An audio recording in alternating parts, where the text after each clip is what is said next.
et à chanter un petit peu.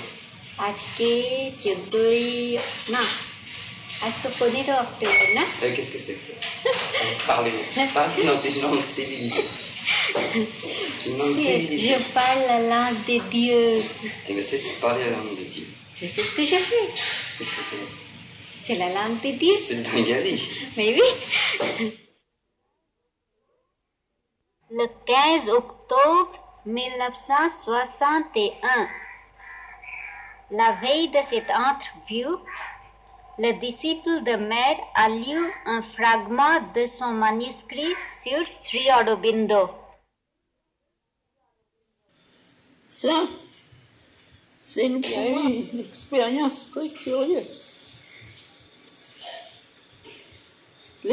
La première fois, je voulais que, n'est-ce pas, j'ai appelé Sri Aurobindo pour qu'il écoute. Et il était dans le physique subtil et il écoutait. Hier, quand je me suis assise, j'ai pensé que ce serait beaucoup mieux s'il entrait dans mon cerveau. Parce que comme ça, il entendrait. Et actuellement, je l'ai appelé, il est entré dans mon cerveau.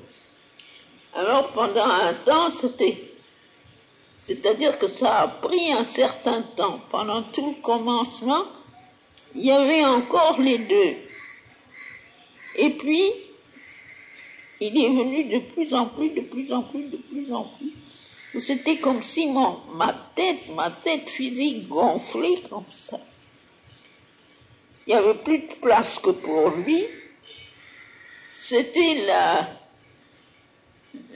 la lumière, cette lumière bleu foncé qui est le pouvoir mental, mais du vrai mental, dans le physique, celui dont se sert les tantriques, celui qu'on voit toujours avec l'action de Panditji. Et alors, comme je ne l'ai jamais vu, ma tête était pleine. Il n'y avait pas un atome de place. J'avais même l'impression que ça gonflait. Et cette lumière était absolument immobile, sans vibration, absolument compacte. Et cohérente. C'est-à-dire, toujours par exemple, quand je vois la lumière du Panditji, ça a des vibrations dedans. C'est comme ça vibre. Ça vibre et il y a des choses qui se déplacent. Là, pas une vibration, pas un déplacement, une masse qui semblait éternellement immobile, mais qui était, comment dire, attentive. Elle écoutait. C'était comme ça, c'était un volume et une forme de tête, comme ça, comme si ça avait pris toute la tête. Et ma tête était tellement pleine que... Mais il n'y avait pas d'impression de tension ou n'est-ce pas, ou de quelque chose qui résistait, rien. C'était seulement comme ça. Comme une sorte d'éternité immobile et compacte. Et absolument cohérente et pas de vibration. Et ça augmentait de plus en plus. Ça en devenait, comment dire, lourd, mais d'une lourdeur tout à fait particulière. Pas un poids, c'était le sentiment d'une masse. Comme ça. Et alors là-dedans, moi je n'existais plus. C'était comme si j'avais disparu dans une sorte de transe, mais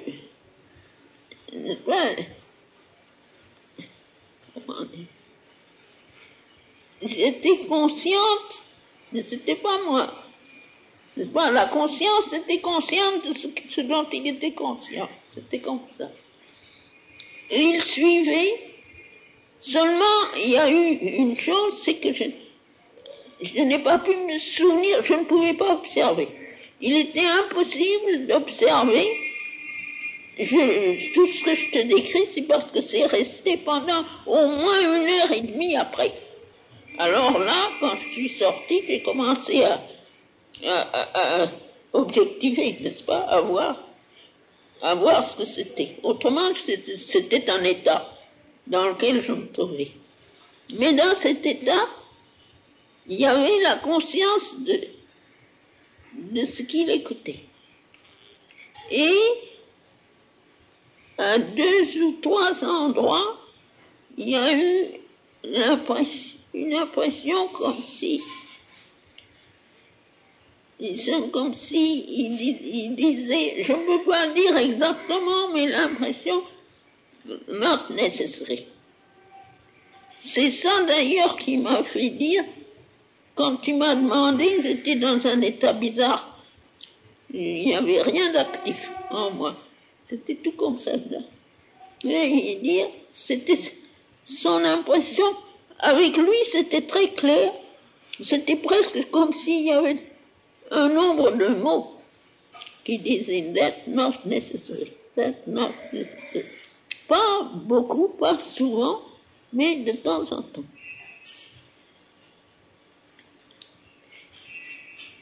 Et alors, surtout, à la fin, et c'était encore lui qui était là quand tu parlais, tu sais. Et quand tu as dit qu'il faut expliquer, et alors là, très clairement, il a dit non, not necessary. Ça te dit, il y a eu un comme ça, no, not necessary.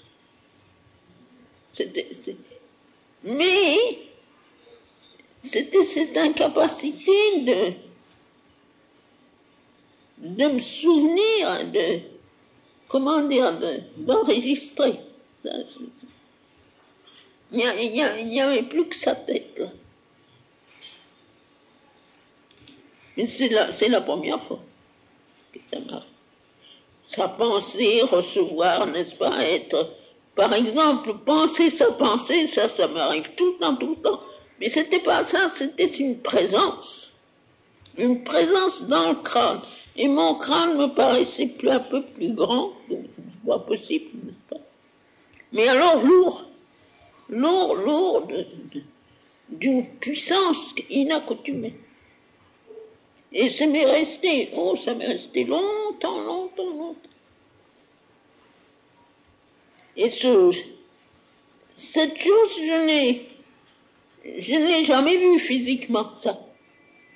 Jamais cette espèce de puissance. C'est de puissance, de force, cette force de pensée, n'est-ce pas, matérielle. La force de pensée matérielle dans le cerveau. On envoie des bouts, n'est-ce pas, quand je te dis, je l'ai vu avec Pandiji souvent, j'ai vu avec un tantrique qui est venu, qui paraît-il était une grande réputation du Nord, qui est venu avec Bhagavat. C'était son tantrique. Je l'ai vu avec lui. Cette espèce d'organisation très bien faite du pouvoir mental physique. Mais c'était toujours vibrant, comme ça, ou intermittent, ou partiel, ou des choses comme ça, des éclairs qui passent, ou des formations qui vont. Ça, c'était pas ça. C'était un sentiment d'éternité, n'importe quelque chose. Et alors, on doit tout. Normalement, on aurait pu dire que j'étais en transe, mon corps. Mais il pouvait bouger, il pouvait parler.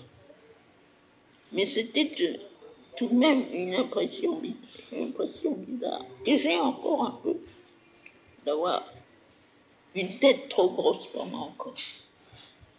Pas dans le sens que c'est pénible ou désagréable, mais c'est inaccoutumé. Je t'ai envoyé tout ça tout de suite dès que j'ai vu clair que j'étais capable d'objectiver, n'est-ce pas? Je n'ai pas écrit parce que j'ai pas eu le temps, mais je t'ai dit tout ça.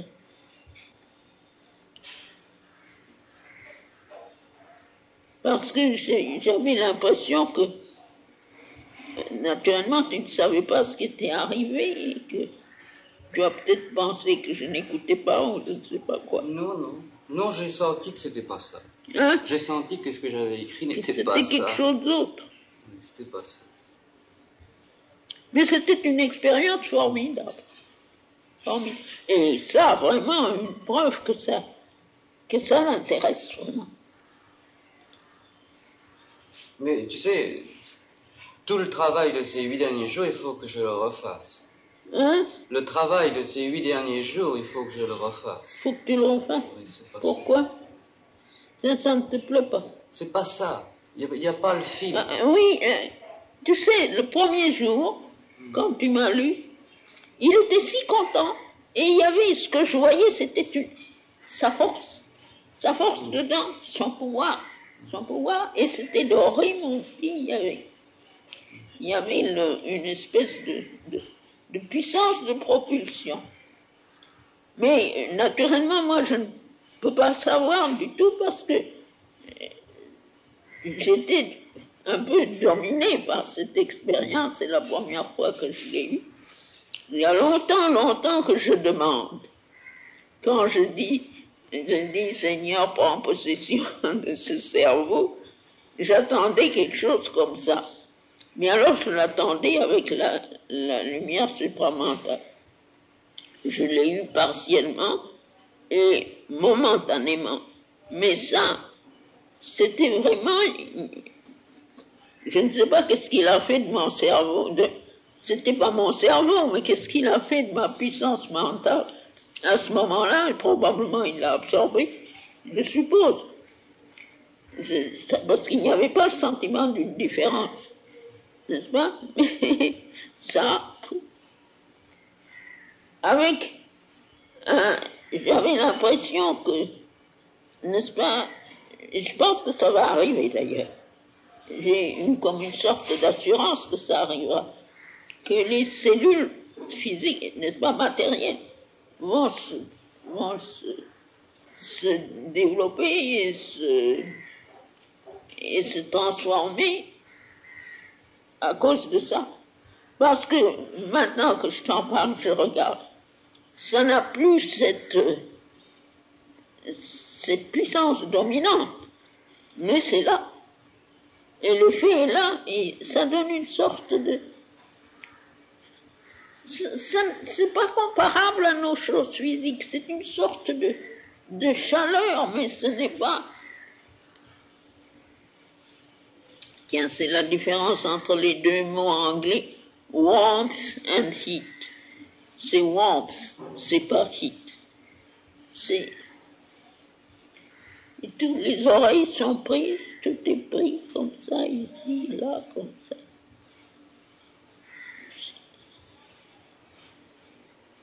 C'est considérable. Et cette immobilité. Alors, n'est-ce pas? Dès qu'on s'arrête, c'est mort, c'est l'éternité.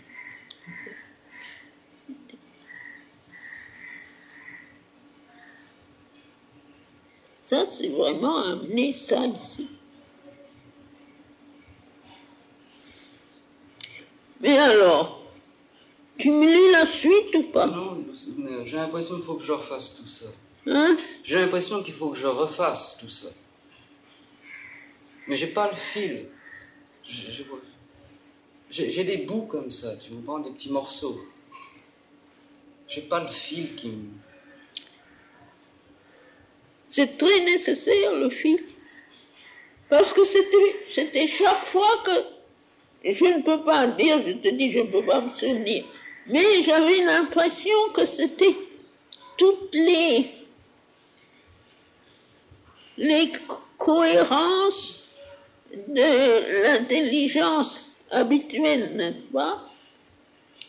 Tout ce que, justement, probablement, tu as mis comme ça, pour joindre les choses et les rendre compréhensibles. C'était là que je ne peux pas me souvenir des mots, mais c'était là que de temps en temps il disait not necessary, that can go, that can go. Alors après ça, j'ai essayé de comprendre, n'est-ce pas? J'ai essayé de m'identifier suffisamment pour comprendre. J'ai eu l'impression qu'il trouve que si tu ne suis pas la logique habituelle, ce sera beaucoup plus puissant. N'est-ce pas, je brode parce que c'était pas comme ça. Mais que il vaut mieux, si tu veux, je pourrais dire qu'il vaut mieux être prophétique que didactique. Lancer les idées comme ça, bon, et puis que les gens en fassent ce qu'ils peuvent. Et alors, mon impression, c'était qu'il regardait ça non seulement au point de vue essentiel, mais au point de vue du public, avec l'impression, c'était ça l'impression que j'avais, qu'il voulait que ça ne soit pas fatigant, à aucun prix que ça ne soit fatigant. Que ça peut être ahurissant, mais qu'il ne faut pas que ça soit fatigant. Qu'il faut qu'on soit jeté dans des choses étranges et inconnues, mais par exemple, tout ça c'est mon style à moi, n'est-ce pas? Tu le prends pour ce que ça vaut. Il vaudrait mieux que les gens disent c'est un fou que de dire c'est un sermonneur embêtant.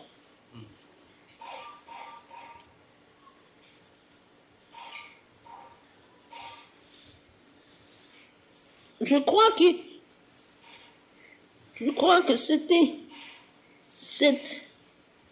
toujours, n'est-ce pas, avec son esprit d'humour comme ça, quand il dit que n'est-ce pas, la folie est beaucoup plus proche du divin que la raison.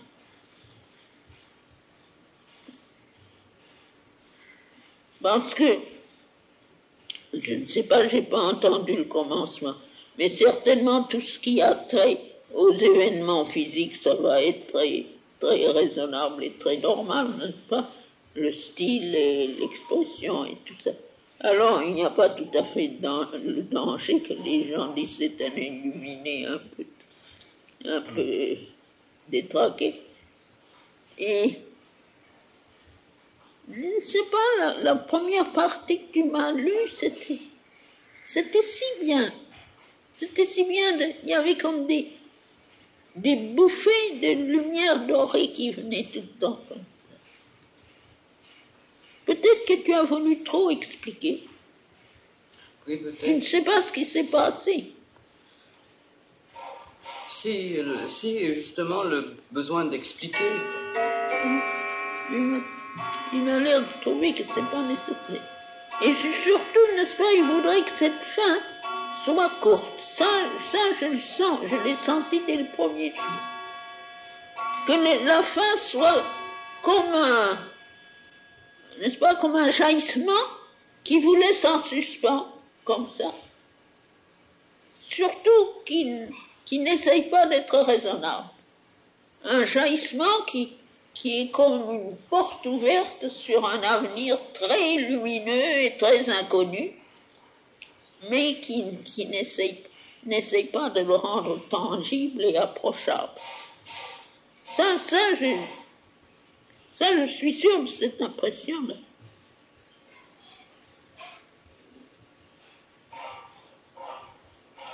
Puis c'est tout à fait l'impression, une porte fermée, les gens vivent derrière les portes, n'est-ce pas? Alors on ouvre la porte comme ça, brusquement, n'est-ce pas, sur un éclatement de lumière. Et puis, on vous laisse là. Asseyez-vous, regardez, contemplez et attendez que le moment soit venu pour marcher. Et alors ça ferait une fin assez courte, ce qui à tous les points de vue serait favorable.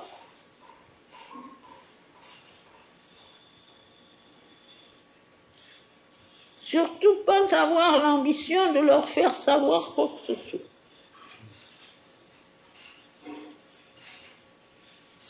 Le travail de Sri Aurobindo, ce qu'il est venu faire. Le travail de Sri Aurobindo, ce qu'il est venu faire.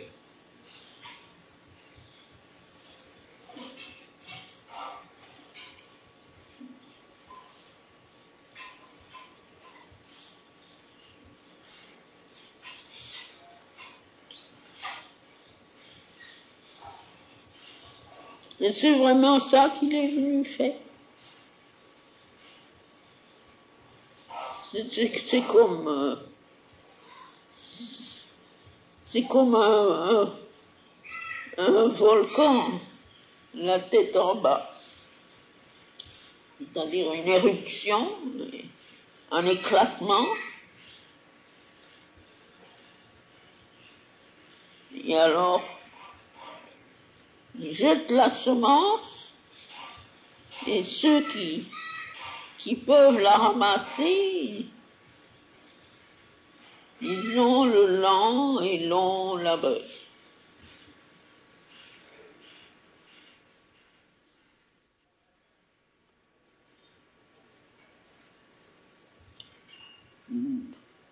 Quand on suit la courbe de ce qu'il a écrit, à la fin, n'est-ce pas, on voit très clairement qu'après avoir jeté cette espèce de, n'est-ce pas,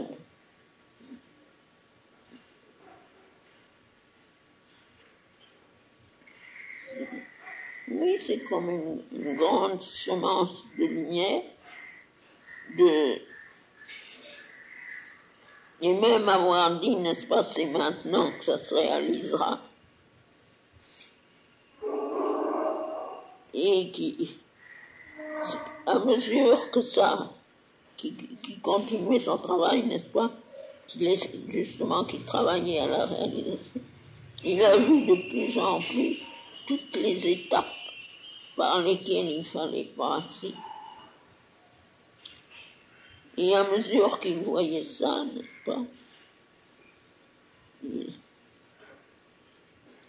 ce qu'il exprimait, c'était, ne croyez pas que ça va vous arriver tout d'un coup. Ne pensez pas que ça va être, n'est-ce pas, un miracle immédiat.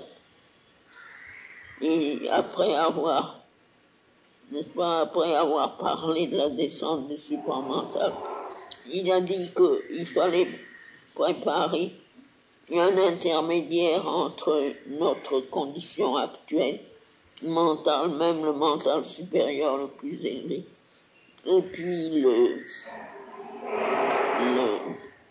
la région supramentale. Parce que il disait, n'est-ce pas, il a dit, si on entre directement dans la gnose, eh bien, ça fera une sorte de changement si abrupt que la constitution de notre être physique ne pourrait pas le supporter. Et qu'il faut un intermédiaire. Ça, j'en suis absolument convaincu par les expériences que j'ai eues. N'est-ce pas, 2 fois, 2 fois, ça a été une véritable prise de possession du monde supramental. Et les 2 fois, c'était comme si le corps, vraiment le corps physique, allait être complètement désagrégé par presque ce que l'on pourrait appeler l'opposition de conditions. Et alors hier encore, j'ai bien vu, n'est-ce pas? J'en ai les yeux sont pleins, tu sais, comme ça.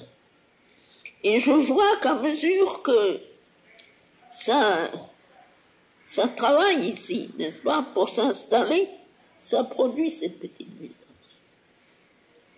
Ce pointillement de vibration qui semble être indispensable pour pouvoir entrer dans cette matière. Mais ce qui est intéressant, c'est que ça n'a produit ni mal de tête, ni malaise, ni rien de ce genre, mais pas non plus une grande joie ou une grande satisfaction.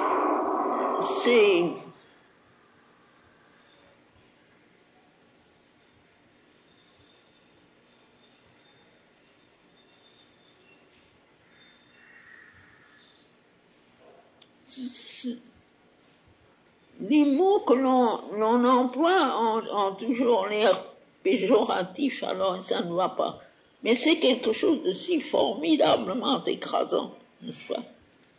De différence entre notre fonctionnement habituel et puis ce fonctionnement-là, qu'évidemment il faut une adaptation. Et il disait toujours que d'abord l'adaptation sera une diminution. Et ce n'est que petit à petit qu'on pourrait retrouver la pureté originelle. C'est ça.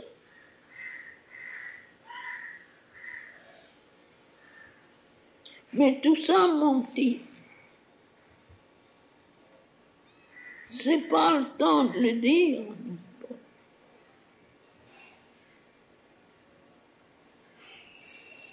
Je n'ai rien pour le bulletin, j'aurais pu donner de ces choses que tu as écrites, de ce que je t'ai... Mais c'est pas possible. Ça peut pas être rendu public, c'est pas possible, c'est pas le moment. Même les choses les plus simples que je dis, les gens ne les comprennent pas.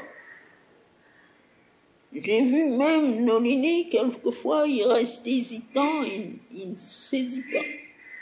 Alors tu comprends le public.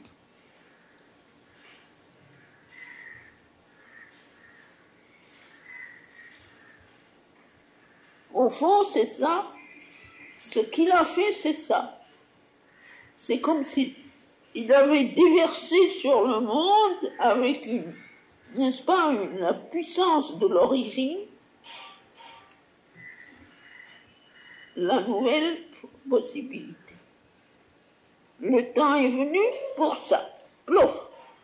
Maintenant, restons tranquilles et voyons comment ça se comporte.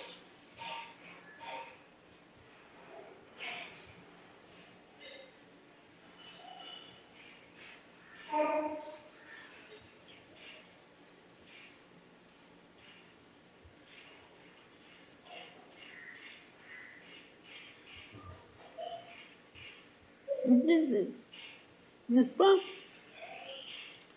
Il est tellement là, tu comprends?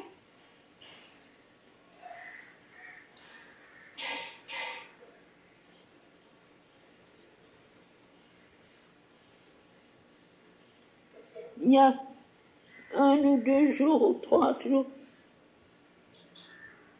dans ces moments où on est un peu idiot, un peu un diminutif.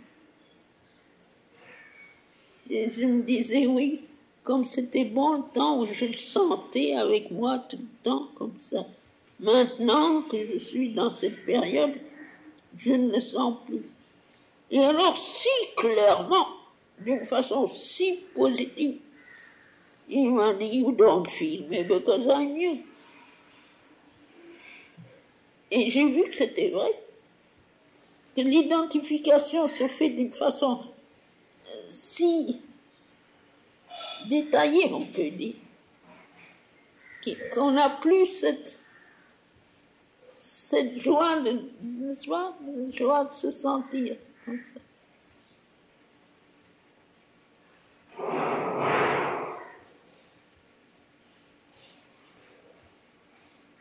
Mais je comprends maintenant, n'est-ce pas, quand il me disait you alone have the endurance. Mais mon petit, c'est endurance qu'il faut, ça. Alors, comment parler de tout ça aux gens? Comment parler? Ils sont à des millions de lieues. Simplement éveiller en eux l'espoir. L'espoir, un espoir basé sur une certitude, la certitude d'une expérience. Ne pas, si on pouvait s'imaginer ça, le suprême lui-même qui vient et dit, bien voilà, maintenant je viens vous dire, c'est comme ça, préparez.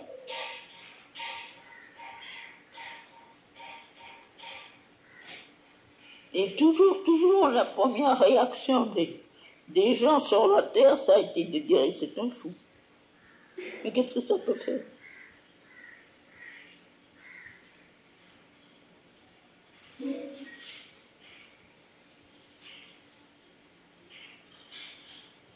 Et justement, il y aura n'est-ce pas, le livre a toute une partie qui est suffisamment raisonnable, artistique, bien exprimée, bien présentée, tout ça pour que s'il y a quelques pages, mais il ne faut pas qu'il y en ait beaucoup, quelques pages qui soient comme ça, nous sautons en pleine folie. Et je vois, n'est-ce pas, je suis en train de voir tout ça qui scintille, Mais si tu veux me dire quelque chose, j'écoute, je suis venu pour écouter. Non, il faut que j'attrape le fil. Il faut que tu attrapes. Oui. Mais tu concentres-toi, appelle-le. Appelle-le. Fais une invocation, appelle-le. Il est là, n'est-ce pas? C'est une question de contact. C'est celui-là qu'il faudrait attraper. Pas dans la tête. Mais tu vois, justement, toujours avant de travailler, je suis tout à fait silencieux et dans le silence, comme ça il n'y a rien. Mais je peux rester des heures comme ça. Mais oui, mon petit. Mais il n'y a rien qui vient. Alors, au bout d'un certain temps, quand même, parce que le temps passe, il faut que je travaille, il faut quand même... mais peut-être que ça, c'est pas le...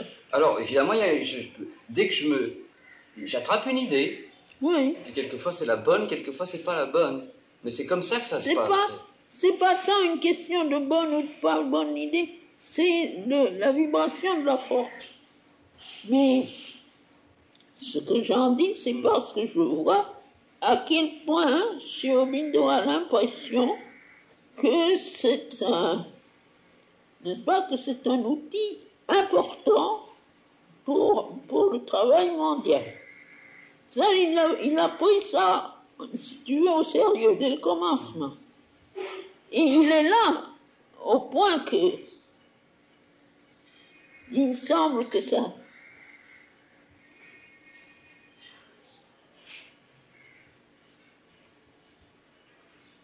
Il me semble que ce n'est pas du tout impossible que ce soit lui qui pousse l'expression.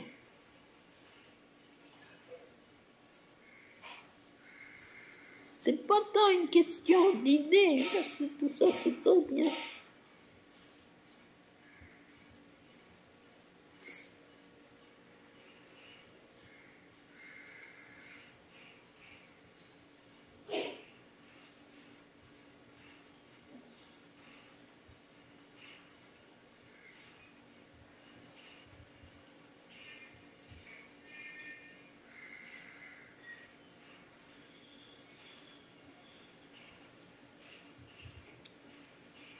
Lis-moi ta dernière page. Je ne tiens pas à la cohérence des idées. Lis-moi la dernière page pour que je vois si je sens cette même force en elle. Oui, mais il faudra que je refasse tout avant. Alors, Hein? il faudra que je refasse tout avant. Je vais tout refaire. Tu as tout refait. Non, j'en ai pour du temps quand même. Tu vas refaire. Oui, mais ça ne fait rien. C'est justement moi, ça m'est égal, n'est-ce pas? La logique d'un livre. Tu sais, quand je veux avoir une vraie impression d'un livre, j'ouvre n'importe où, et puis je regarde la première page, la dernière page. Et quelquefois, je lis la fin, puis je viens au commencement avant. N'importe quelle chose qui m'intéresse, n'est-ce pas? Qui m'intéresse, quelque chose que je veux savoir si ça a la force dedans. La logique ordinaire. La dernière chose que j'ai écrite, ça servait d'une citation de toi. Ça, c'est la fin? C'est les dernières choses que j'avais écrites, mais tout ça, il va falloir que je le recommence. Oui, ça ne fait rien. La dernière page...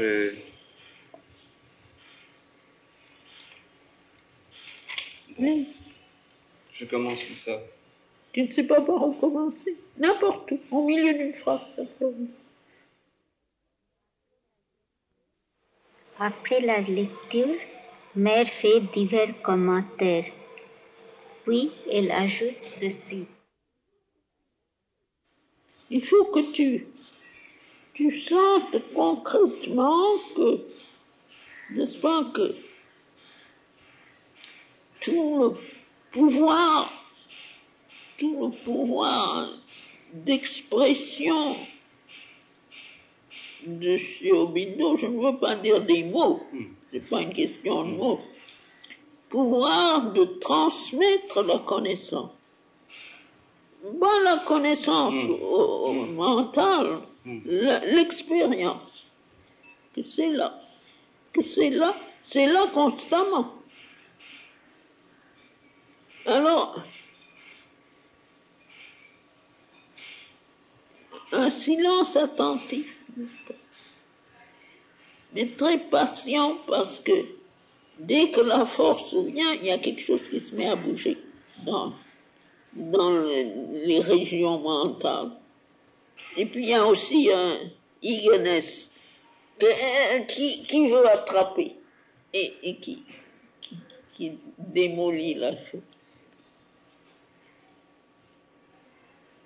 J'ai remarqué la vraie inspiration vient non pas quand on est très anxieux, ni d'une aspiration très intense, mais quand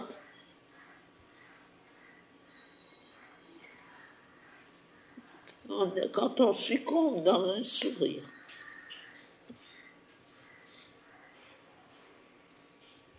Alors c'est blanc, il vient rien, et si on sait ne pas s'impatienter, simplement jouir de sa béatitude, comme ça. Même si les âges passent, on jouit de sa béatitude. Et puis tout d'un coup, au moment où on s'y attend le moins, c'est l'éclair. C'est ça. Ça m'est arrivé très très souvent. Tout d'un coup. Et avec alors une certitude, n'est-ce pas? Bon. Probablement, ça ne peut pas être avec son pouvoir de compréhension, mais une sorte de vision comme ça que j'ai, une espèce de sentiment là-haut, très haut, que le plus important doit être très court. Ouais. Je te dis, l'impression de briser une porte, de l'ouvrir tout grand, on émerge dans un jaillissement de lumière et puis c'est tout. Maintenant, tenez-vous tranquille et voyez ce qui va arriver. nous sommes, n'est-ce pas, trop esclaves du temps, et ce n'est pas toujours quand on pense perdre son temps que vraiment ça va le plus lentement. Je me suis aperçu, n'est-ce pas, qu'il y a une certaine attitude, justement une attitude ouverte vers l'éternité, qui fait que les choses arrivent beaucoup plus vite. Beaucoup plus vite.